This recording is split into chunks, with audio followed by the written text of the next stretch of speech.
بھلا جب ہم مر گئے اور مٹی اور ہڈیاں ہو گئے تو کیا پھر اٹھائے جائیں گے؟ اور کیا ہمارے باپ دادا بھی جو پہلے ہو گزرے ہیں؟ کہہ دو کہ ہاں اور تم لوگ ذلیل ہوگے۔ بس وہ تو ایک زور کی آواز ہوگی اور یہ اسی وقت دیکھنے لگیں گے اور کہیں گے ہائے کم بختی ہماری، یہی جزا کا دن ہے۔ کہا جائے گا کہ ہاں وہی فیصلے کا دن جس کو تم جھوٹ سمجھتے تھے۔ فرشتوں کو حکم ہوگا جو لوگ ظلم کرتے تھے ان کو اور ان کے ہم جنسوں کو اور جن کو وہ پوجا کرتے تھے سب کو جمع کر لو، یعنی جن کو اللہ کے سوا پوجا کرتے تھے، پھر ان کو جہنم کے رستے پر چلا دو اور ان کو ٹھہرائے رکھو کہ ان سے کچھ پوچھنا ہے۔ تم کو کیا ہوا کہ ایک دوسرے کی مدد نہیں کرتے؟ اصل بات یہ ہے کہ آج یہ لوگ اپنی غلطی تسلیم کر رہے ہیں اور وہ ایک دوسرے کی طرف رخ کر کے سوال و جواب کریں گے۔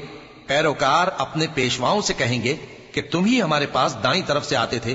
وہ کہیں گے نہیں، بلکہ تم ہی ایمان لانے والے نہ تھے اور ہمارا تم پر کچھ زور نہ تھا، بلکہ تم ہی سرکش لوگ تھے۔ سو ہمارے بارے میں ہمارے پروردگار کی بات پوری ہو گئی کہ اب ہم عذاب کے مزے چکھیں گے۔